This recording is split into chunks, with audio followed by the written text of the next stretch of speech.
말씀을 좀 나누겠습니다.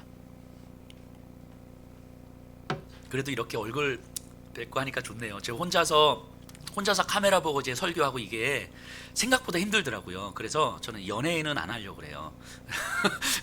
카메라 앞에서 하는 게 이렇게 쉽지 않아서. 오늘 설교 제목이 그 BC와 AC인데 이 연도를 우리가 이야기할 때요, BC, AD 이렇게 이야기를 하잖아요. 이게 주전, 주후. 그래서 BC는 Before Christ고 AD는 이제 아노 도미니라고 해서 주의 해, 기원년을 얘기하는 거죠. 그런데 이거는 그냥 주후를 얘기하기 때문에 After Christ하고 같은 의미죠. 결국 Before Christ, After Christ, AC, BC가 이제 연도를 말하는 거잖아요. 근데 오늘날에는 이 BC, AC가 좀 새롭게 이해돼요. Before Corona, After Corona 이렇게. 코로나 전후. 근데 이게 단순하게 현상적으로 코로나 전이다, 코로나 후다 이런 차원을 이야기하는 것이 아니라 단순히 코로나 이전으로 돌아가는 것, 회복돼서 돌아가는 것 이런 걸 얘기하는 게 아니죠.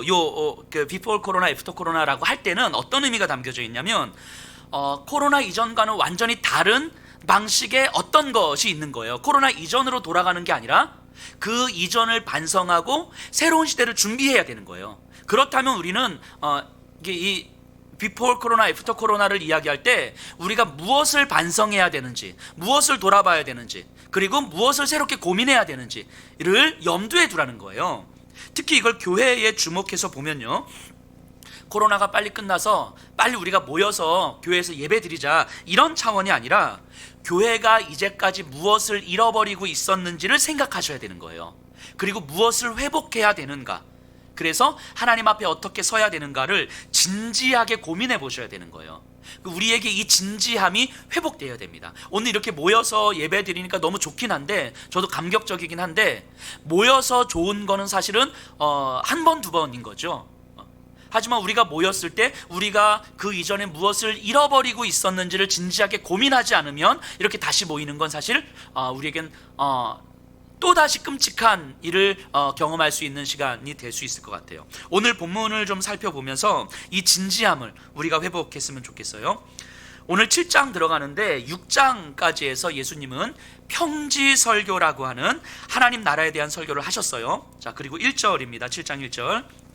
예수께서 모든 말씀을 백성에게 들려주시기를 마치신 후에 가버나움으로 들어가시니라. 자, 요 1절은요 6장과 7장을 연결시켜주는 연결고리예요. 여기서 마치셨다, 백성에게 들려주시기를 마치셨다라고 하는데 이 마치셨다, 에플레로센이라는 단어인데 이 의미는 성취하다라는 거예요. 끝맺다의 의미가 아니라 성취하시다, 이루시다 이런 의미거든요. 그러면 다시 해석하면 예수님께서는 무언가를 성취하신 거예요. 이루신 거예요. 그럼 뭘 이루셨냐면 앞에 보면 백성에게 들려주시기를 성취하셨대요.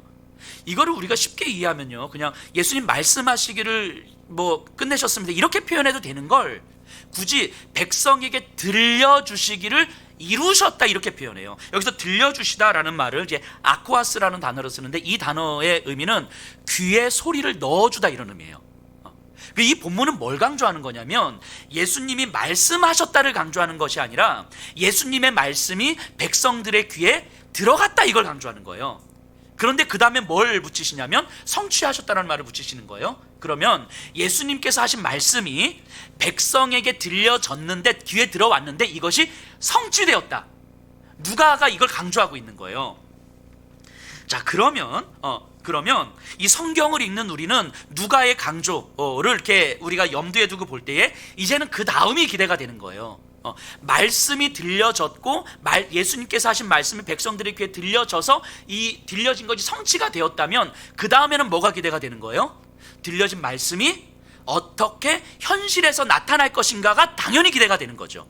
창조 질서를 생각해 보세요. 하나님이 빛이 있으라 말씀하셨어요.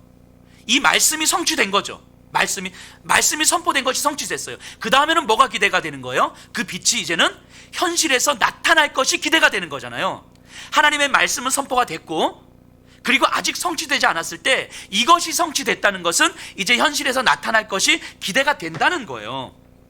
우리 주일 말씀을 듣고 있는 우리들도 마찬가지 아닙니까? 오늘 말씀을 듣는데 말씀이 막 깨달아지고 마음에 감동을 받아. 그럼 어떤 기대감을 갖게 돼요? 아, 이 말씀이 한 주간 내 삶에 어떻게 영향을 끼칠 것인가, 내가 이 말씀을 어떻게 살아갈 것인가, 또는 이 말씀이 나를 어떻게 살게 할 것인가, 이런 생각을 하게 되잖아요. 설마 지금 이 자리에서 야, 설교는 뭐 예배 시간만 듣는 거지 무슨 한 주간 내내 생각해, 이런 생각으로 앉아 계신 분들 안 계시죠? 예. 우리가 말씀이 들린다는 건 이 말씀이 우리의 삶에서 드러날 것이 기대가 되는 거예요. 지금 누가는요, 지금 1절을 통해서 그 기대감을 불러일으키는 거예요. 자, 그리고 그렇게 마치신 후에, 성취하신 후에 어디로 가셨어요? 가버나움으로 가셨어요. 자, 우리는 이 가버나움을 좀 다시 생각해 봐야 돼요. 이제까지 우리가 알고 있었던 바에 의해서 가버나움에서 있었던 일 한번 생각해 보세요. 베드로의 가족이 살았고 베드로의 장모의 열병을 고쳐주셨던 곳이에요. 지붕을 뚫고 내려온 중풍병자를 고쳐주셨던 곳이죠. 세리였던 레위 마태를 부르셨던 곳이고요. 그리고 누가복음에는 안 나오지만 이 7장 사건보다 더 먼저 일어났던, 이 누가복음에 나오는 등장인물들은 익히 다 알고 있었던 사건이 요한복음 4장에 나오는데, 왕의 신하의 종, 헤롯 안티파스 왕의 신하의 종을 고친 사건이 나와요. 그게 다 가버나움에서 일어났던 일이거든요. 그리고 이 이후에 일어난 일 중에서 좀 유명한 일이 회당장 야이로의 딸을 살려주신 사건, 이게 다 가버나움에서 일어난 일이었어요. 그러면 이 1절을 읽으면서 말씀이 선포되고 나서 이 말씀이 어떻게 현실로 나타나게 될 것인가를 기대하던 독자들, 누가의 독자들은 가버나움으로 가셨다는 이야기를 들으면서 더욱 긴장을 가지고 기대하게 되는 거죠. 그 가버나움으로 가셨는데 그럼 무슨 일이 일어날 것이지? 이런 기대감을 갖는 거예요. 이 누가의 독자들은 글을 읽을 수 있는 사람들도 있었겠지만 대부분은 누군가가 읽어주는 이야기를 듣고 있었을 거예요. 글을 몰랐던 사람들이 많았을 테니까. 그러니까 들으면서 가버나움으로 가셨습니다, 거기서 뭔가 일어나겠구나 라고 하는 어떤 기대감들이 이제 생기는 거예요. 자, 2절 3절이요. 어떤 백부장의 사랑하는 종이 병들어 죽게 되었더니 예수의 소문을 듣고 유대인의 장로 몇 사람을 예수께 보내어 오셔서 그 종을 구해 주시기를 청한지라. 자, 이방인 백부장이 등장을 해요. 이 백부장이라는 사람은 당시에 이제 헤롯 안티파스라고 하는 이제 왕이죠, 분봉왕. 이 안티파스의 통치 아래에 있었는데 대략 한 6,000명 정도 규모의 군대예요. 6,000명의 군대가 1,000명씩 6개로 나눠집니다. 이 1,000명 군대의 지휘관을 천부장이라고 그래요. 그리고 이 천부장 아래에 10개씩 100명으로 10개씩 나눠집니다. 또 이 100명 군대의 지휘관을 백부장이라고 그래요. 그리고 이 백부장 아래에 또 10명씩 10개로 나눠져요. 이 10명의 지휘관을 10부장이라고 합니다. 그래서 10부장, 백부장, 천부장, 그 위로 헤롯 안티파스, 그 위로 로마 황제가 있는 거예요. 이런 조직이죠. 그 중에 가버나움에서 주둔하던 이방인 백부장이 있는데 그에게 소중한 종, 그가 사랑하는 종이 거의 죽어가요. 이 장면이 마태복음에서도 동일하게 나오는데 마태복음에서는 중풍병에 걸렸다고 나와요. 자, 그런데 이 백부장은 가버나움으로 예수가 온다는 소식을 들었어요. 그래서 종을 살리기 위해서 예수께 사람을 보내는데 누구를 보내냐면 유대인 장로들을 보내요. 이방인 백부장이 유대인 장로들을 예수님께 보내는 거예요. 자, 4절 5절이에요. 이에 그들이 예수께 나와 간절히 구하여 이르되 이 일을 하시는 것이 이 사람에게는 합당하니이다. 그가 우리 민족을 사랑하고 또한 우리를 위하여 회당을 지었나이다 하니. 자, 장로들이 예수님께 와서 이야기하는 거예요. 자, 예수님께서 이 백부장의 종을 구해주는 것, 즉 백부장에게 도움을 주는 건 합당한 거예요 라고 이야기하는 거예요. 근데 여기서 합당하다는 말은 그 일이 합당하다가 아니고 백부장은 그 도움을 받게 합당한 사람입니다. 여기서 합당하다라는 말은 악시오스라는 단어는 자격이 있다 이런 의미거든요. 그러니까 이 백부장은 예수님의 도움을 받을 만한 자격이 있는 사람입니다 이렇게 이야기하는 거예요. 왜 그러냐면 그 근거가 뭐냐면 백부장은 유대 민족을 사랑하고 유대인들을 위해서 회당을 지어줬다는 거예요. 여기서 회당을 지어줬다는 건 단순하게 건물을 세웠다는 의미가 아니고 회당은 유대인들의 삶의 중심이잖아요. 교육과 정치와 문화의 중심이잖아요. 그러니까 가버나움에 있는 유대인들은 백부장의 비호 아래에서 편안하게 자신들의 종교적, 문화적 생활을 할 수 있으며 그 외 모든 편의가 백부장에 의해서 이루어 받고 있는 거예요. 그러니까 유대인들에게 있어서 백부장은 매우 큰 은인이죠. 생각해 보세요. 식민지 지역이잖아요. 로마의 식민지에서 그 군대 장관은 어마어마한 권력을 갖고 있는 사람이죠. 사람을 죽일 수도 있고 살릴 수도 있고 재산을 뺏을 권한도 있어요. 그런 백부장이 유대인들에게 매우 좋은 일을 해주었던 거예요.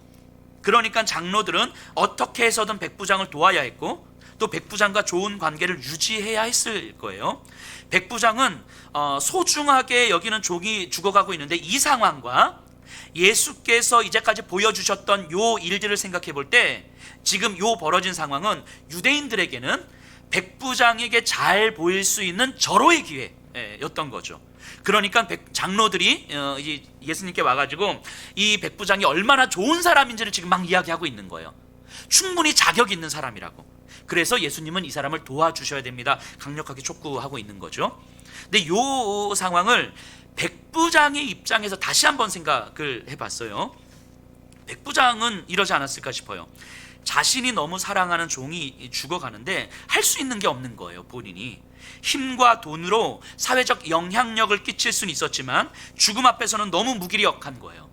그런데 예수님이 가버나움으로 오셨다는 얘기를 듣습니다. 백부장은요, 이제까지 가버나움에서 있었던 일들을 들었고 특히 왕의 신하의 종을 고친 사건, 그 왕의 신하는 백부장의 동료였을 테니까 익히 들어서 이제 알고 있었을 거예요.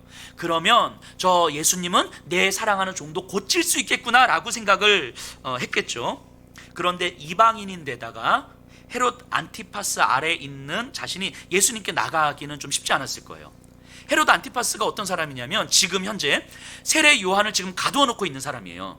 그리고 얼마 안 있어서 세례 요한을 죽일 거예요. 그리고 세례 요한의 뒤를 이어 어떤 종교 운동을 일으키는 것 같은 사람이 이제 예수잖아요. 그러니까 이제 곧 예수도 세례 요한과 같은 운명에 처해질 거예요. 헤롯 안티파스 아래에서. 그런 헤롯 안티파스에게 충성을 다하고 있는 백부장이잖아요. 그러니까 이 백부장 입장에서는 자신이 예수님께 나아가는 건 쉽지 않았을 거예요. 그래서 장로들을 보냈겠죠. 유대인 장로들을. 백부장에 있어서 문제는 그의 종을 고칠 수 있느냐가 아니었어요. 그의 종을 고칠 수 있다고 믿었어요. 백부장은. 이제까지 어떤 사건들을 볼 때 예수님은 충분히 내 종을 고칠 수 있다라고 믿은 거예요. 그런데 문제는 뭐냐면 이방인이며 백부장인 자신의 종을 고치려고 하시겠느냐예요. 예수님은 충분히 능력은 있으셨지만 이방인이며 백부장인 나의 종도 예수님이 보실 때는 이방인이고 예수님이 보실 때는 헤롯 안티파스에게 충성하는 사람인데 이런 나의 요구도 도움도 들어주시겠는가 하는 거예요. 자, 이 누가복음을 읽고 있는 독자들에게는 이 장면은 매우 의미 있는 장면이었을 거예요. 자, 누가 자신도 이방인이었고요. 이 글을 쓰고 있는, 이 글을 읽고 있는 청중들도 이방인이잖아요. 그럼 이 글을 읽으면서 이 누가의 청중들은 어떤 생각을 했을까요? 그냥 서로 이렇게 모여서 들으면서 무릎을 탁 치면서 아유, 이 백부장 진짜 예수님은 당연히 도와주시지, 당연히 뭐 이런 생각하지 않았겠어요? 예수님은 이방인들에게도 은혜를 주시는데 예수님은 이방인이든 유대인이든 돈이 많은 사람이든 없는 사람이든 자유인이든 종이든 어른이든 아이든 남자든 여자든 건강하든 병든 자든 상관없이 예수님의 사랑은 모든 자들에게 임하는 건데 아유, 이 백부장 진짜 뭐 이러고 있지 않았겠어요? 제 연기력이 좀 괜찮았어요? 자, 이러면서도 한편으로는 이 백부장의 마음이 충분히 공감이 되는 거예요. 이 글을 읽고 있는 사람들은. 왜냐하면 자기들도 그랬으니까. 자기들도 처음에는 예수님이 나 같은 것도 만나주실까? 나도 하나님의 사랑을 입을 수 있을까? 나같이 죄에 빠져 있었고 나같이 이방인이었고 나같이 예수를 원수 삼았던 사람인데 나 같은 것도 예수님은 사랑하실까? 이런 생각했던 사람들이잖아요. 이 얘기를 듣고 있는 사람들도. 그러면서 이 백부장의 마음이 충분히 공감이 되는 거예요. 그러면서 서로 무슨 얘기 나눴겠습니까? 이 누가의 청중들이 이 얘기를 들으면서 우리도 그랬는데 너도 그래서 나도 그랬는데 그때는 예수님 앞에서 차마 나갈 수도 없어서 그 사랑 받을까 그랬었는데 근데 우리 그 믿음 아직도 가지고 있어? 당신 지금도 그 간절함 있어? 뭐 이런 이야기 나누고 있지 않았을까요? 이 누가의 청중들은 이 이야기를 들으면서 우리가 글로 읽어가지고 하루에 한 장 쫙 읽어나가는 이런 식으로 이들은 읽는 게 아니잖아요. 듣는 거잖아요. 이야기를 듣다 보니까 맞아 그랬지, 우리도 그랬지 뭐 이러면서 또 이야기 멈춰졌다가 또 다시 이야기하고 이렇게 이야기를 듣고 있었을 테니까. 자, 백부장의 마음을 잘 보여주는 장면이 계속 나와요. 6절 7절이에요. 예수께서 함께 가실새 이에 그 집이 멀지 아니하여 백부장이 벗들을 보내어 이르되 주여 수고하시지 마옵소서. 내 집에 들어오심을 나는 감당하지 못하겠나이다. 그러므로 내가 주께 나아가기도 감당하지 못할 줄을 알았나이다. 말씀만 하사 내 하인을 낫게 하소서. 아마 백부장의 집은 가버나움에서 디베랴 쪽으로 가는 그 어느 중간에 있었을 것 같고요. 예수님은 자신의 제자들, 유대 장로들, 그리고 일부 유대 일행들과 함께 백부장의 집으로 가는 도중입니다. 근데 백부장의 집에서 멀지 않은 곳에 이미 이르렀다는 이야기를 듣고 백부장은 이번에는 자신의 벗들을 보내요. 여기서 벗이라고 하는 건 자신의 마음을 가장 잘 아는 사람들이겠죠. 그들을 통해서 백부장은 두 가지 이야기를 합니다. 첫 번째는 주님께서 내 집에 들어오는 것을 나는 감당할 수가 없습니다, 이 얘기고요. 두 번째는 또한 내가 주님 앞에 나아가는 것도 감당할 수 없습니다, 이 얘기예요. 자, 예수님이 내 집에 들어오는 것을 감당할 수 없다 할 때 이 감당하다라는 단어는 히카노스라는 단어를 쓰는데, 이제 세례 요한이 예수님께 나는 주님의 신들매를 풀기에 감당할 수 없습니다 라고 할 때 썼던 단어예요. 이 말은요, 주님의 크심을 강조하는 거예요. 주님의 크심. 주님 같으신 분이 어찌 우리 집에 들어옵니까? 나는 그걸 감당할 수가 없습니다. 이거는 주님의 크심을 강조하는 말이에요. 자, 그리고 또 하는 말이요, 7절에서 내가 주님께 나아가는 것도 감당할 수 없습니다 라고 말하는데, 여기서 감당하다는 말은 6절에서 나오는 감당하다하고는 다른 단어예요. 다른 단어. 번역을 지금 이렇게 똑같이 해놔서 우리가 좀 헷갈리는데, 이 7절에 감당하다는 단어는 어떤 단어냐면 4절 보세요. 이에 그들이 예수께 나와 간절히 구하여 이르되 이 일을 하시는 것이 이 사람에게는 합당하니이다 할 때 요 합당하다의 단어가 똑같은 거예요. 아까 요 합당하다가 무슨 의미라고 했습니까? 자격이 있다, 이런 의미잖아요.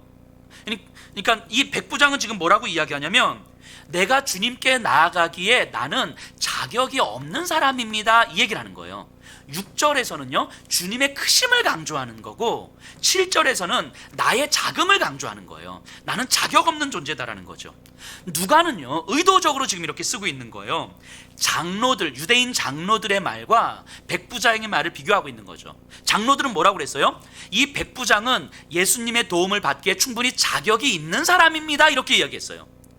근데 백부장은요, 나는 예수님의 도움을 받는 데 있어서 절대로 어떤 자격도 없는 사람입니다, 이렇게 이야기하는 거예요. 장로들은요 백부장의 공로에 집중했어요. 백부장이 뭘 했는가, 어떤 선한 마음을 가졌는가, 어떤 일을 했는가. 하지만 백부장은 내가 여러 가지 많은 일을 하긴 했지만 내가 한 이 공로들은 예수님 앞에서 아무런 자격도 되지 않습니다, 이렇게 이야기하는 거예요. 백부장이 소망을 두고 있는 건 자신의 선함과 자신의 능력이 아니라 예수님의 선함과 예수님의 능력이었어요. 장로들은 백부장에게 초점을 맞추고 있지만 백부장은 예수님께 초점을 맞추고 있는 거예요. 장로들은 백부장이 자격이 있다고 이야기했지만 백부장은 내가 자격이 없다고 이야기하는 거예요. 장로들이 틀린 거죠. 백부장은요 자신이 정말 도움을 필요로 하고는 있지만 동시에 자신은 어떤 자격도 없는 완전히 무력한 자라는 걸 인정했어요. 그리고 아마도 예수님의 도움을 구하기 위해서는 내가 어떤 자격을 갖추어야 될 필요도 없다는 생각을 했을 거예요. 왜냐하면 어떤 자격을 갖춘다 할지라도 그것이 예수님 앞에서는 어떤 자격도 안 될 테니까. 내가 아무리 공로를 쌓고 내가 아무리 선한 일을 한다 할지라도 그것이 예수님 앞에서는 어떠한 자격 조건도 되지 않는다라는 걸 백부장은 알고 있는 거죠.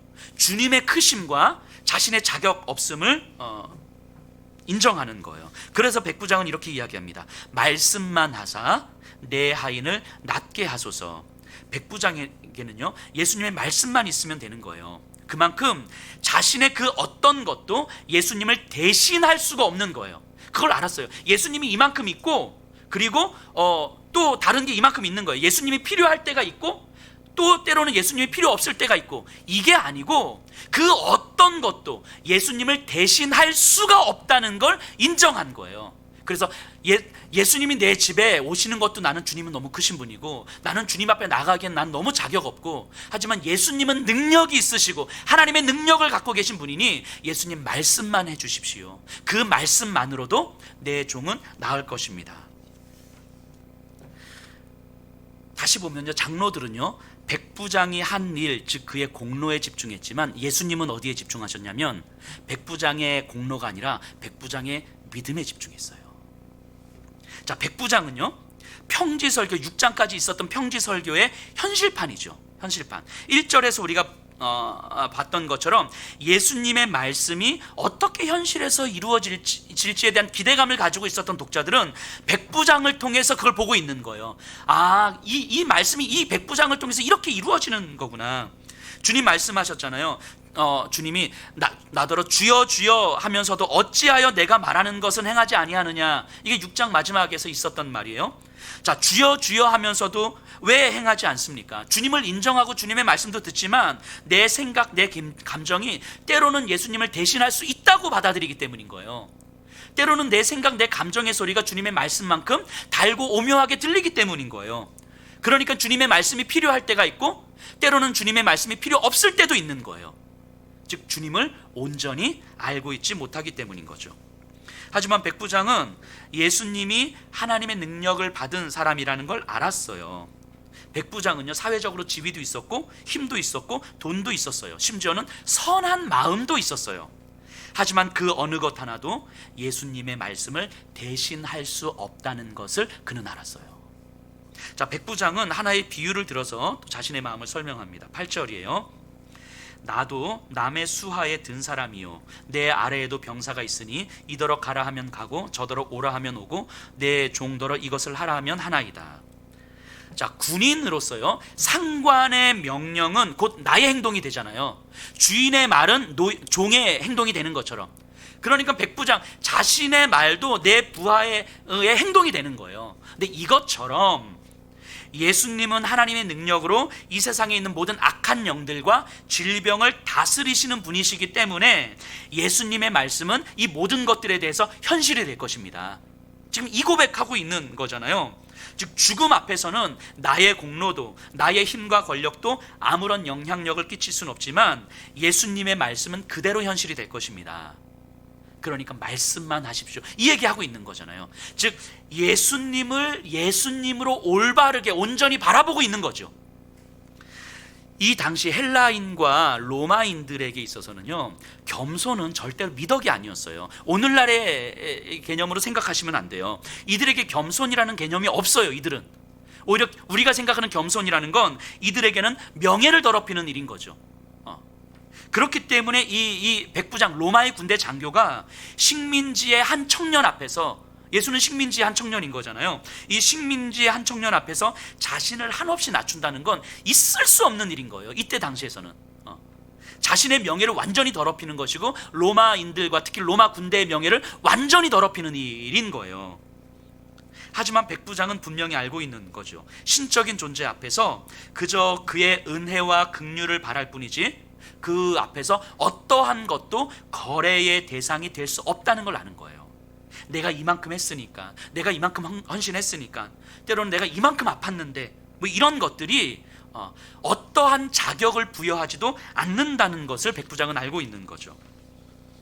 이게 진짜 예수님을 올바르게 대하는 모습이잖아요. 예수님을 예수님으로 대하는 거잖아요. 우리 청년들이 저한테 와서 목사님 저 담배 한 갑만 사주세요 라고 요구하지 않잖아요. 요구하잖아요. 왜 그렇습니까? 제가 목사인 줄 아니까 그런 거죠. 그렇죠? 그런 걸 요구하지 않아요. 저를 잘 알면 저한테 요구하지 말아야 될 것, 저를 대하는 태도를 아는 거죠. 마찬가지로 예수님을 올바르게 알면 예수님을 어떻게 대해야 되는지를 아는 거예요. 지금 백부장은 예수님을 올바르게 대하고 있는 거죠. 은혜를 바라지만 자신은 은혜를 받을 자격이 없다고 생각하는 백부장. 그래서 진짜 은혜 아래 초대가 됩니다. 자, 9절 10절이에요.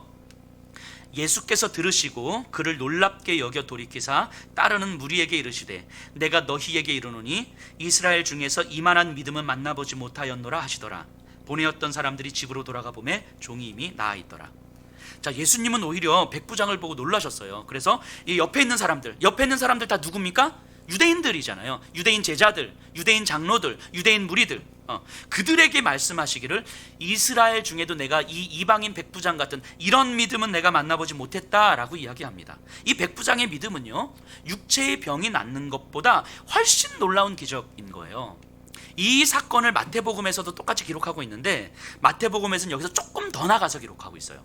이 천국에 대한 이야기를 하는데요, 유대인들은요, 이제 메시아가 이렇게 오면 이제 메시아가 큰 잔치를 베풀어 주신다고 믿었어요. 근데 이 잔치에는 누가 참여하냐면 이스라엘의 신앙의 위인들, 아브라함, 이삭, 야곱, 이런 사람들이 함께 참여해서 하나님과 메시아와 이 신앙의 선배들과 함께 이제 큰 잔치를 누리는 거예요. 근데 이 잔치에 이방인들은 절대 참여 못합니다. 이게 유대인들이 믿고 있었던 거예요. 그런데 지금 예수님 뭐라고 말씀하시냐면, 이 이방인들의 믿음이 너희들보다 훨씬 더 좋아. 이 잔치에는 이런 믿음을 갖고 있는 사람들이 참여하는 거야, 이렇게 이야기하는 거예요. 그리고 너희 유대인들은 어두운 바깥에서 울며 이를 할 것이다, 이렇게 이야기하고 있는 거예요. 이게 유대인들에게 얼마나 큰 충격으로 들렸겠습니까? 지금 예수님과 함께 있는 유대인 제자들, 유대인 장로들 생각해 보세요. 이방인 백부장에 대한 이 예수님의 말씀이, 이 말씀을 제대로 듣고 이해하고 받아들일 수 있는 사람이 있었을까 싶어요. 지금 이 상황에서 이방인들에게는 은혜의 이야기이지만 유대인들에게는 너무 큰 충격적인 이야기 아니겠습니까? 이 누가는요, 이 종의 병이 나았다는 이야기를 간단하게 언급하고 넘어가요. 왜냐하면 지금 이 상황에서 이 종이 나은 건 별로 중요한 게 아니에요. 더 큰 충격이 있는 거예요. 지금 병이 나은 거는 정말 아무것도 아닌 거예요. 이방인의 믿음이, 이스라엘의 믿음은 사실은 마지막 날에 참여할 그 잔치의 어떤 자격 조건도 되지 않는다라는 이야기를 지금 선포해 버리신 거니까. 그러니까 지금 병이 낫고 안 낫고보다 이게 이제 구원과 관련된 문제에서 큰일 난 거예요, 유대인들은. 자, 누가는요 지금 이 이야기를 하면서 당시 누가의 독자들에게 지금 이렇게 이야기하는 거예요. 누가의 청중들에게, 야, 이 이야기 니들 이야기잖아, 이렇게 이야기하는 거예요. 너희들 이야기잖아.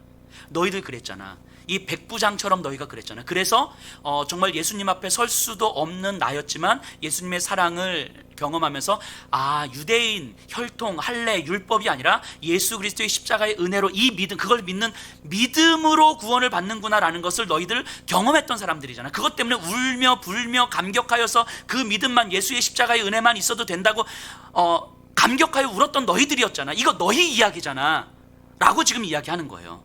그러면서, 그런데 그 믿음 지금도 가지고 있어? 라고 물어보는 거 아닙니까? 누가의 청중들에게. 이 이야기, 백부장 이야기 너희들 이야기인데 이 믿음 지금도 너희들에게 있어? 그래서 예수의 십자가의 은혜면 충분하다고, 그것 때문에 가슴 저미는 아픔과 가슴 저미는 죄송함 때문에 울면서 무릎 꿇고 매달리고 있는 그 믿음 너희에게 있어? 아니면 예수님을 대신할 수 있는 많은 것들로 너의 삶을 채우고 있는 거야. 예수님이 필요할 때가 있고 예수님이 필요치 않을 때도 있는 그런 삶인 거야? 아니면 이 백부장이 가졌던 그 믿음 아직도 있어? 이렇게 물어보는 거 아닙니까? 그리고 오늘 우리에게도 동일하게 이야기하는 거예요. 우리 성도님들에게 이거 너희들 이야기잖아 라고 물어보시는 거잖아요. 제가 성도님들한테 너희들이라고 말하는 거 아니에요? 성경이 성도님들한테 이거 너희들 이야기잖아 라고 물어보는 거잖아요. 너희들도 이럴 때 있었잖아, 이 백부장과 같았을 때 있었잖아, 이야기하는 거잖아요. 예수님 앞에 설 자격도 없는 나, 하지만 예수님의 은혜는 누리고 싶고 은혜는 받고 싶어서 간절하게 매달릴 수밖에 없었던, 예수님이 아니면 그 어떤 것도 대신할 수 없다고 믿었던, 그래서 예수님을 예수님으로 온전하게 대했던 그때 너희들도 있었잖아. 너희들의 이야기잖아. 그런데 지금도 그래? 질문 던지고 있는 거 아닙니까? 우리를 진지하게 한번 돌아보셔야 돼요. 우리 자신들을 돌아보셔야 됩니다. 지속되는 코로나로 인해서 우리가 지난 한 8개월여 모이지 못했잖아요. 중간에 잠시 모이긴 했지만 이 8개월여 동안 참 많은 생각도 고민도 기도도 했던 것 같아요. 그러면서 이런 생각을 좀 하게 됐어요. 우리 한국 교회가, 우리가 교회와 그리스도인들이 코로나 이전으로 돌아가면 진짜 큰일 나겠다 하는 생각을 참 많이 하게 됩니다. 코로나 이후 시기를 준비할 때 정말 우리가 무엇을 고민하고 생각해 봐야 되는지 진지하게 질문을 좀 던져 봐야 될 것 같아요. 그래서 어느 날 주님이 오셔서 교회 바깥에 있는 사람들을 보면서 내가 교회 안에서도 이만한 믿음은 보지 못했다라고 말씀하실까봐 두려워요. 1970년대에요. 미국의 어떤 교단에서 몇 명의 선교사님들을 에티오피아로 이제 파송을 하셨어요. 그리고 그 선교사님들이 에티오피아 현지에서 교회들을 이제 개척하고 세우면서 현지 교회들이 스스로 설 수 있도록 도와준 다음에 이제 다시 귀국합니다. 그때 전역에서 흩어져서 예배를 드렸던 에티오피아 성도들이 한 5천 명 정도 됐어요. 5천 명이 한꺼번에 모인 게 아니고 이렇게 흩어져서 각 지역에서. 그런데 1982년도에 에티오피아에 이제 공산주의 정권이 들어오거든요. 교회는 그 이후로 가혹하게 박해를 받기 시작합니다. 모든 교회 건물들은 몰수당했고 모든 교회 지도자들은 감옥에 갇히거나 살해당하거나 강제로 추방당했어요. 성도들은 모이는 것이 금지되었고 전도하는 것은 불법이 되었고 교회가 하는 모든 공적 사역은 다 멈춰졌습니다. 그래서 그리스도인들은 어쩔 수 없이 교회도 없고 건물도 없고 지도자도 없고 공적 예배도 없이 지하로 들어갔어요. 지하교회로. 그렇게 10여 년의 박해가 지속됐습니다. 그리고 1992년도에 공산주의 정부가 무너졌어요. 성도들은 숨어있던 곳에서 다시 나와서 예배를 드리는데 그때 뭐 정확하진 않지만 추정하기로 에티오피아 성도들의 숫자가 5만 명 정도 됐대요. 5만 명. 10년 동안 어떤 건물도 어떤 목회자도 어떤 공적 예배도 프로그램도 없었어요. 그런데 교회가 성장한 거예요. 단지 숫자가 많아졌다는 걸 이야기하려고 하는 게 아니에요. 성도 한 사람 한 사람이 소수의 동역자들과 함께 이 복음의 영적 싸움을 하면서 믿음의 뿌리를 내렸던 거예요. 예수의 생명, 그들을 살게 했던 예수의 생명은 이 사람에게서 저 사람에게로, 한 사람에게서 한 사람에게로 계속 확장되어 갔던 거예요. 그러다 보니까 지하로 숨어서 박해 가운데서 정말 이렇게 힘겹게 살아가지만 이들을 살게 했던 예수의 생명이 한 사람에게서 또 한 사람에게로, 이 사람에게서 저 사람에게로 계속 확장되면서 퍼져갔던 거예요. 그것이 10년 동안 박해 가운데서 지속됐던 거예요. 그런데 사실 이런 이야기들은요, 기독교 역사를 통해서 보면 전혀 이상한 이야기가 아니에요.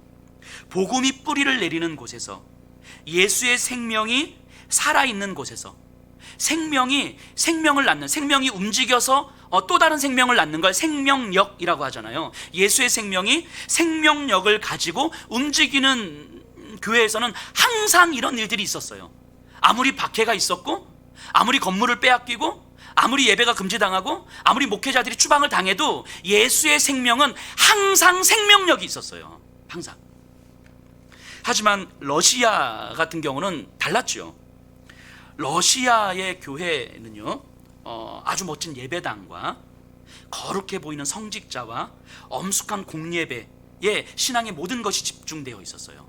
예배당과 성직자와 공예배. 그러다가 사회주의 정부가 들어섰죠. 러시아에. 건물을 빼앗겼고 성직자가 추방당하고 공예배가 없어지자 성도들도 없어졌어요. 러시아는요. 한 사람에게 예수의 생명이 뿌리 내리지 못했기 때문에 이 생명이 생명력을 갖지 못하는 거예요. 생명이 확장될 수가 없었던 거예요. 자, 우리는 잘 생각해 보셔야 돼요. 단적인 에티오피아와 러시아라는 단적인 예를 들은 거지만 외부의 상황이 교회와 그리스도인들을 무너뜨리는 게 아니에요. 교회가 예수님을 대신할 수 있는 다른 것들에 너무 집중하고 있는 거예요. 예수님의 이름으로 예수님을 대신할 수 있는 많은 것들. 그래서 예수의 생명이 생명력을 잃어버리고 복음의 영적 싸움으로 믿음의 뿌리가 없었기 때문에 교회는 무너지는 거예요. 그러면서 자연스럽게 우리 대한민국의 교회를 한번 생각해 봤습니다. 코로나로 인해서 대면 예배를 못 드리는 지난 8개월여 동안 우리 한국 교회와 그리스도인들이 보여줬던 모습들이 과연 어떠했는가. 오히려 성도들은 줄어들고 많은 그리스도인들은 교회를 못 가니까 힘들어서 믿음도 없어지는 것 같다고 아우성치고, 그래서 또 한켠에서는 그렇기 때문에 대면 예배는 목숨 걸고 지켜야 된다고 쌩 난리를 치고, 어찌 보면 한국 교회도, 제가 좀 극단적으로 이야기해서 한국 교회도 건물과 성직자와 공예배가 전부인 모습 아니었을까요? 그래서 모이지 못하자 예수의 생명이 생명력을 가지고 확장되기는커녕 아무것도 할 수 없었던 모습들이 바로 우리들의 현주소 아니었을까요? 건물, 목회자, 공예배 이게 의미 없다는 게 아니에요. 너무 필요하죠. 우리 신앙에 있어서 너무너무 필요하고 너무너무 중요한 게 맞아요. 하지만 그것들이 전부가 되어버려서 예수를 대신하는 것이 돼버리면, 교회 건물이 예수를 대신하고 목회자가 예수를 대신하고 공예배가 예수를 대신해버리면 문제가 되는 거예요. 그럼 왜 이런 현상들이 나타났을까라고 생각을 좀 해보다가 성경을 좀 찬찬히 보고 기독교 역사를 살펴보면서 이런 나름의 어떤 생각들을 좀 해보게 됐어요. 교회는요, 박해를 받지 않았던 적은 단 한 번도 없습니다. 교회가 세워진 시점부터 지금까지 교회가 복음 위에 올바르게 서 있으면 박해는 당연한 거예요. 지금 이 순간에도 우리들의 교회는 지금 박해를 받고 있는 거거든요. 일제강점기를 한번 생각해 보세요. 일본은 우리에게 신사참배를 강요했어요. 이건 교회를 박해하는 게 맞죠. 그렇기 때문에 끝까지 저항하기도 했고, 때로는 일본의 총칼이 무서웠고 두려워서 그 박해 앞에 타협하기도 했어요. 하나님께 죄송한 마음도 컸지만 연약함으로 인해 신사 앞에 무릎 꿇기도 했지만, 그럼에도 불구하고 신사참배가 교회를 박해하고 있는 거라는 건 알았어요. 그래서 마음이 힘들고 부끄럽고 죄송하고, 그러면서도 연약한 자신이 한스러웠던 거죠.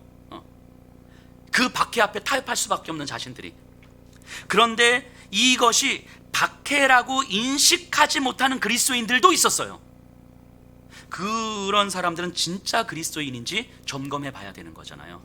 초대교회 로마 황제 숭배도 마찬가지죠. 황제 숭배를 강요하는 건 박해죠. 교회를 박해하는 거예요. 교회가 할 수 없는 것을 강요하는 거니까. 그래서 저항하기도 했지만 연약했기 때문에 숭배하기도 했어요. 하지만 그것이 박해라는 건 알았어요. 자, 그럼 오늘날은 어떻습니까?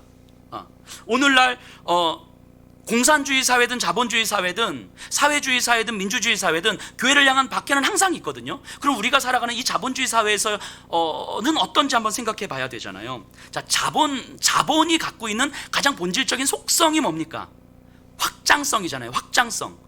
더 커지고 더 많아지고 더 힘을 가지고 있는, 확장하려는 속성이 자본의 속성이잖아요. 가장 본질적인 속성이죠. 그리고 이 확장성을 위해서 자본이 가지고 있는 두 가지 특징이 비교와 경쟁이죠. 비교와 경쟁. 즉 확장성과 비교와 경쟁은 자본의 가장 본질이에요. 그런데 생각해 보세요. 교회는요, 스스로가 더 커지고 스스로가 더 많아지고 스스로가 더 힘을 소유하려고 하는 확장성이 아니라 자신의 몸을 깨고 자신을 흐트러뜨림으로 세상을 채우는 게 교회잖아요. 교회는 확장성과 반대예요. 교회는 내가 더 커지려는 방식이 아니라 나를 깨어서 세상에 흩으려는 방식인 거죠. 그게 예수 그리스도의 몸이고 교회예요. 교회는요, 비교와 경쟁을 속성을 하지 않습니다. 끊임없이 상대적으로 비교해서 상대적 우위를 점하는 것이 교회가 아니라, 교회는 절대적 진리 앞에 내가 어떻게 서 있느냐예요. 남들보다 비해서 내가 어떠한지가 아니고 절대적 진리가 있고, 그 진리 앞에 우리는 어떤가, 그 진리 앞에 나는 어떻게 서 있는가, 이게 교회잖아요. 그러니까 교회는 상대적인 비교가 아니에요. 절대적 진리 앞에 서 있는 것이고, 경쟁이 아니라 나눔이지요. 우리의 것을 나누는 거예요. 자, 그런데 이 시대는 교회의 확장성을 강조하잖아요. 이 시대가 교회의 비교와 경쟁을 강요하잖아요. 그렇지 않습니까? 그렇기 때문에 교회도 더 많아지려고 하고, 더 많이 가지려고 하고, 더 커지려고 하고, 더 멋있어지려고 하고, 더 힘을 가지려고 하고, 이 시대가 교회의 확장성을 강요한 결과 아닙니까? 끊임없이 교회가 세상과 비교하고, 교회와 교회끼리 비교하고, 우리 어떤 교회가 더 큰지, 어떤 교회가 더 멋있는지, 어떤 교회가 재정이 더 많은지, 어떤 교회 성도들이 더 많은지 끊임없이 비교하고, 그래서 끊임없이 이 비교에서 경쟁적 우위를 점하기 위해서 저 교회가 200명이면 우리는 300명, 저 교회가 500명이면 우리는 1000명, 이렇게 목표 삼아서 뭔가 달려나가고, 비교와 경쟁을 이 시대는 교회에 강요하고 있는 거잖아요. 이건 교회가 박해받고 있는 거잖아요. 이 시대가 교회에 강요하고 있는 이 자본의 속성을 교회에 강요하면서 박해하고 있는 거잖아요. 로마 황제 때 황제 숭배를 강요했던 것처럼, 신사참배를 강요했던 것처럼 지금 교회는 박해받고 있는 거잖아요. 그래서 때로는 우리가 연약해서 우리가 더 커지고 싶은 욕망에 사로잡히기도 하고 세상과 또 다른 교회들과 비교하면서 경쟁하려는 욕망에 사로잡히기도 해요. 그렇게 타협하기도 합니다. 그럼에도 불구하고 그것이 박해라는 걸 알기 때문에 또 다시 회개하고 또 다시 영적 싸움을 하는 거잖아요. 예수님이 누구이신지 알기 때문에 돈이 주는 달콤한 욕망, 성취감, 우월감에 우리를 내어주지 않으려고 믿음의 분투를 하는 거잖아요. 더 큰 교회를 지향하기보다, 그래서 우리 교회 목표가 500명, 1000명, 10,000명 이렇게 목표를 세워서 우리 성도님들을 영업사원 만들어가지고 막 사람들을 끌어모으는 이런 방식으로 교회가 지향하기보다는 그저 세상에 그리스도의 사랑을 어떻게 흘려보낼 것인지에 더 집중하는 거잖아요. 더 많은 재정을 확보하려고 하기보다는 세상의 필요를 위해 없더라도 우리의 것을 쪼개서 나누어 주려고 하는 거잖아요. 없으면 없는 대로 주님의 은혜를 구하고 조금이라도 있으면 나누려고 하는 거잖아요. 우리의 힘을 가지려기보다는 예수님 앞에서 우리의 힘은 아무런 의미가 없다는 것을 점점 깨달아가는 거잖아요. 이게 예수님을 알아가다 보면, 예수님을 예수님으로 온전히 알아가다 보면 이게 우리에게 들어오는 거잖아요. 그런데 끔찍한 일은 뭐냐면 자본이 주는 확장과 비교와 경쟁이 박해라는 것도 모르고 살고 있다는 거예요. 신사참배가 박해인지도 모르고 가고 있다는 거예요. 황제숭배가 박해인지도 모르고 가고 있다는 거예요. 이 확장성과 비교와 경쟁이 교회를 박해하고 있다는 사실도 모른 채 가고 있는 거예요. 그래서 교회와 그리스도인들도 너무 자연스럽게 비교하고 너무 자연스럽게 경쟁하고 계속 커지는 것에만 관심을 가져요. 계속. 그리고 심지어는 그것을 은혜라고 불러요. 그런 은혜를 사모하기 때문에, 우리들에게는 예수님을 대신할 수 있는 것들이 너무 많아진 거예요. 예수님이 아니어도 그 은혜들, 더 커진 은혜들, 더 많은 은혜들, 더 힘을 갖게 된 그 은혜들이 너무 많기 때문에 예수님을 대신할 수 있는 거예요. 러시아의 교회가 어느 순간부터 예수님을 대신하여 거룩한 예배당, 거룩한 성직자, 거룩한 공예배를 필요했던 것처럼 우리도 그러고 있지 않은가 라는 생각을 좀 해보게 됩니다. 그렇기 때문에 말씀만으로 안 된다고 우리는 생각하는 거 아니겠습니까? 백부장이 그랬던 것처럼 말씀만 하사 내 하인을 낫게 하소서. 이제는 이게 우리에게 안 되는 거예요. 이게 말씀만 하사 내 하인을 낫게 해주십시오. 단지 병 낫는 거 아니잖아. 이 백부장의 말이 우리가 이제까지 살펴봤던 것처럼 예수님이 어떤 분이신지 알고 그 예수님 앞에서 내가 어떤 존재인지를 알기 때문에 할 수 있는 이야기잖아요. 그래서 다른 어떤 것이 필요 없다, 돈도 필요 없고 건물도 필요 없다, 이 얘기가 아니라 예수님을 온전히 알고 예수님을 온전히 대하고 있는 백부장의 태도잖아요. 근데 언제부터인가 우리에게는 이게 안 되는 거예요. 말씀만 하사 내 하인을 낫게 하소서. 이제는 이 고백이 안 되는 거예요. 말씀 필요하고 또 그리고 우리에게는 또 그리고가 너무 많은 거예요. 이것이 혹시 코로나 이전에 우리들의 교회의 모습은 아니었을까요? 그런데 이런 모습으로 되돌아가자라고 이야기하는 건 너무 끔찍한 거 아닙니까? 너무 끔찍한 모습 아닙니까? 이런 모습을 보면서 예수님이 교회 안에서도 내가 이만한 믿음은 보지 못했다고, 교회 바깥에서 더 신적인 존재에 대한 경외감을 가지고 살아가는 사람들을 찾고 싶어하는 그 마음이 우리 주님께 있지 않을까 하는 생각을 해봅니다. 로마 시대 또 중세 시대 교회를 한번 생각해 보세요. 현실에서는 정말 보잘것없는 교회였어요. 로마 시대에 1%도 안 됐어요. 정말 보잘것없었고 박해 가운데 놓여져 있었고, 하지만 그 생명, 예수 생명의 그 생명력이 있었던 교회가 로마를 변화시켰거든요. 그런데 콘스탄티누스 황제가 기독교를 공인하면서 교회에 예배당을 허락했고, 멋진 예배당을 허락했고, 안정적인 성직자를 허락했고, 그리고 엄숙한 공예배를 허락했어요. 그리고 교회가 거기에 집중하는 순간 교회는 생명력을 잃어버렸죠. 예수 생명의 교회가 콘스탄티누스적 교회가 돼버렸어요. 그리고 예수 없는 예수 교회가 돼버렸죠. 그게 중세 천년의 역사였었잖아요. 오늘날 우리는 어떻습니까? 생명력 있는 교회입니까? 아니면 콘스탄티누스적 교회입니까? 에티오피아의 경우에서 보는 것처럼 교회의 생명력은 그것이 공산주의든 자본주의든 사회주의든 민주주의든 아무리 예배를 드리지 못하게 한다 할지라도 그런 것들 때문에 예수의 생명은요 죽지 않아요. 우리가 예수님이 누구이신지 올바르게 알면, 예수님이 어떤 분이신지 올바르게 알면, 그 예수의 생명이 우리 안에 있다는 걸 알면 건물을 빼앗아가고 성직자를 추방하고 공예배를 드리지 못한다 할지라도 그런 것들 때문에 예수의 생명이 죽지 않아요. 이것이 우리에게 선명하게 들어오는 거예요. 그것들 때문에 교회의 생명이 죽지 않고 그리스도의 생명이 죽지 않는다라는 걸 아는 거예요. 힘들 수는 있고 불안할 수는 있고 두려울 수는 있지만 이것 때문에 우리가 죽지 않는다는 걸 아는 거예요. 그게 예수의 생명이에요. 그 생명의 능력을 경험하면요 교회는 줄어들지 않습니다. 교회는 생명을 낳고 또 생명을 낳아요. 큰 건물에 교회가 생기는 것이 아니라 세상에 예수 생명의 능력을 경험하고 신뢰하는 사람들로 채워지는 거예요. 이것을 소망했던 이사야 선지자와 하박국 선지자가 뭐라고 노래합니까? 물이 바다를 덮음 같이 여호와의 영광을 인정하는 것이 온 세상에 가득하게 되기를 내가 소망합니다라고 이야기하잖아요. 이게 선지자들의 노래였어요. 이게 오늘날 우리들의 노래여야 되는 거잖아요.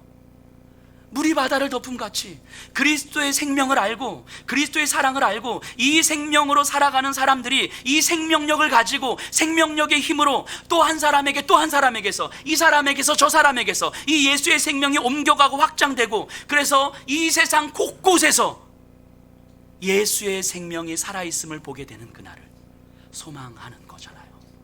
건물을 빼앗아가도 이 일은 가능한 거라고요. 예배를 빼앗아가도 이 일은 가능한 거라고요. 이게 교회예요. 교회. 이게 그리스도인이라고요. 그리스도인으로서 우리가 저지르고 있는 가장 큰 실수 중에 하나가 저는 복음의 실제를 온전히 붙들고 있지 못한 거라고 생각을 합니다. 복음을 말하고 복음을 믿는다고 이야기하지만 복음의 실제가 무엇인지 복음을 온전히 붙들지 못하는 거예요. 구원은 우리의 인생을 바꿀 뿐만 아니라 세계를 변화시키는 거예요. 구원은 예수 그리스도의 복음으로 한 영혼이 구원을 받는 건 우리가 생각하는 것보다 훨씬 위대한 일인 거예요. 예수 안 믿던 사람들이 예수 믿고 교회 와서 예배 드립니다. 그래서 교회 나온 지 얼마 안 되는데 식당 봉사도 하더라, 교사도 하더라, 헌금도 많이 내더라. 이게 아니에요. 이게 구원을 받는다는, 예수 그리스도의 이름으로 구원을 받는다는 이런 게 아닌 거예요. 이런 차원과 비교할 수 없을 정도로 위대한 일인 거예요. 백부장의 믿음은 그 종이 병 낫는 것과 비교할 수 없이 위대한 일이었어요. 그런데도 우리는 계속해서 그 종이 병이 나을 거냐 말 거냐 여기에 계속 집중하려고 하는 거예요. 그 병 낫는 것에 너무 집중하고 있는 거죠. 예수 그리스도의 복음은 우리와 세상을 괴롭게 하는 그 모든 것들에 대한 최종적 해답이에요. 이것이 예수 생명이 우리에게 주는 확신이에요. 그렇기 때문에 교회와 그리스도인들은 이 진리를 위해서 한순간도 주저하지 않고 삶 전부를 내어줄 수 있는 공동체라는 것을 우리가 알아야 돼요. 우리가 교회에 속해 있다라는 것, 예수평화교회에 속해 있다라고 하는 것은 교회가 이런 곳이라는 걸 알아야 되는 거예요. 이 진리를 위해서 한순간도 머뭇거리지 않으면서 내 삶 전부를 내어줄 준비를 하고 있는 공동체인 거죠. 그런 삶인 거죠. 그래서 성도님들의 가정에서, 성도님들의 직장에서, 성도님들이 있는 그곳에서 이 진리가, 예수의 생명이 이 세상 곳곳에 확장되어지기를 소망하는, 그래서 모든 세상의 모든 곳곳에 예수 그리스도가 최종적 해답이라고 하는 그 선명한 확신을 붙들고 믿음을 붙들고 우리의 삶 전부를 내어주는 삶을 살아가는 것. 그러다가 때로는 힘들고 때로는 지치고 그렇게 하고 싶지만 그렇게 안 되는 내 자신이 한탄스럽기도 하고, 그래서 또 모여서 서로 부둥켜 안고 울고 우리의 연약함을 서로 인정하면서 울고, 하지만 서로의 모습을 보면서 또 다시 힘을 내고 일어나고, 그게 교회잖아요. 그게 그리스도인이잖아요. 초대교회의 위대한 교부였던 크리소스톰이라고 하는 사람이 있는데 이 사람에 대한 일화를 마지막으로 좀 소개하고 마칠까 합니다. 크리소스톰의 별명은 황금의 입이라는 사람이에요. 매우 강력하게 설교했고요. 그래서 많은 사람들의 이렇게 마음을 사로잡습니다. 크리소스톰이 죄에 대해서, 불의에 대해서 너무 강력하게 설교하자 저 황제가 화가 났어요. 그래서 크리소스톰을 붙잡았습니다. 그래서 고문과 협박을 해요. 황제와 크리소스톰 사이에서 이루어지는 대화의 한 부분인데요, 황제가 이렇게 협박을 합니다. 내가 너를 이 제국으로부터 추방할 것이다. 근데 이 추방, 당시의 추방은요, 오늘날 우리가 해외에 나가는 이런 차원하고 달라요. 추방 당하면 못 살아요. 살 수가 없어요. 삶의 근거가 없어지는 거예요. 그러니까 추방은 매우 큰 협박인 거죠. 근데 내가 너를 제국으로부터 추방할 것이다. 그러자 크리소스톰이 이렇게 이야기합니다. 황제여, 당신은 저를 추방하실 수 없습니다. 전 세계가 저의 아버지의 집이기 때문입니다. 그러자 황제가 또 이렇게 이야기해요. 그렇다면 너의 모든 재산을 내가 몰수할 것이다. 그러자 크리소스톰이 또 이렇게 이야기합니다. 황제여, 그것도 불가능합니다. 저의 보화는 좀이나 동록이 해하지 못하며 도둑이 구멍을 뚫지도 못하고 도둑질도 못하는 하늘에 있기 때문입니다. 또 황제가 또 이렇게 이야기해요. 그렇다면 너를 독방에 갇혀서 혼자 살다가 외로움 가운데 죽게 하겠다. 이 땅에 너희 친구들이 하나도 남지 않게 할 것이다. 그러자 크리소스톰이 이렇게 이야기해요. 황제여, 그것도 하실 수 없습니다. 저의 친구는 하늘에 계시며 그는 나를 떠나지도 버리지도 않겠다 약속하셨습니다. 그러자 황제가 또 이렇게 이야기해요. 그럼 그냥 여기서 내가 널 죽여버릴 것이다. 그러자 크리소스톰이 이렇게 이야기하죠. 그렇게 하시면 오히려 저에게는 좋은 일입니다. 내게 사는 것이 그리스도니 죽는 것도 저에게는 유익합니다. 나의 진정한 생명은 그리스도와 함께 하나님 안에 감추어져 있기에 당신이 나에게서 빼앗아갈 수가 없습니다. 물론 크리소스톰은 위대한 신학자였고 목회자였어요. 우리가 이 크리소스톰의 일화를 보면서 그 중심을 헤아려 보셔야 돼요. 그 안에 뭐가 있었는가? 크리소스톰이 용기가 있어서 의지가 강해서? 아니죠. 그 안에는 예수의 생명이, 생명력이 있었던 거예요. 예수의 생명이 있었던 거예요. 예수의 생명이 그 안에서 살아 움직였던 거예요. 그래서 모든 사람들이 나를 다 버린다 할지라도 우리 아버지께서는 나를 떠나지도 않으시고 항상 나와 함께 있겠다고 약속하셨던 그 믿음이 내 안에서 살아 움직이는 거예요. 내가 너를 죽여버리겠다고 이야기할 때 내 참된 생명은 그리스도와 함께 하나님 안에 감추어져 있어서 당신은 내 육신의 생명을 죽일 수 있지만 내 생명을 절대 빼앗아 갈 수도 없습니다. 예수의 생명이 내 안에 살아있는 거예요. 살아있는 거예요. 그로 인하여서 생명이 생명을 낳는 역사가 이루어지는 거 아닙니까? 우리는 지난 8개월여의 시간들을 한번 되돌아보셔야 돼요. 그리고 우리의 신앙생활의 한 10년의 시간들을 한번 되돌아보세요. 우리가 과연 무엇을 잃어버리고 있었는가? 정말 우리 안에 뭘 회복해야 되는가? 주님이 지금 우리를 바라보신다면 병낫게 하는 것, 경제적으로 좀 회복시키는 것, 관계 좀 회복시키는 것, 우리 주님이 우리한테 너 이거 진짜 필요해, 이거 말씀하실까요? 우리 주님이 우리를 바라보실 때 정말 필요한 것, 이 믿음이잖아요.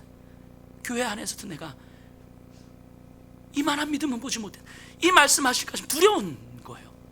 그 주님 앞에 우리 서야 되는 거잖아요. 우리가 무엇을 잃어버렸는지, 그래서 무엇을 회복해야 되는지. 예수의 생명이 우리에게 있다고 이야기하는데 이 예수의 생명이 왜 나에게는 생명력으로 경험되지 않는 것인지 하나님 앞에 물어봐야 되는 거잖아요. 하나님 앞에 서봐야 되는 거잖아요. 내 삶에서 예수를 대신할 수 있는 수많은 것들을 한번 돌아봐야 되는 거잖아요. 우리 한번 돌아보십시다. 돌아볼 수 있는 진지함을 갖고 우리 주님 앞에 다시 서십시다. 우리 다 같이 일어나셔서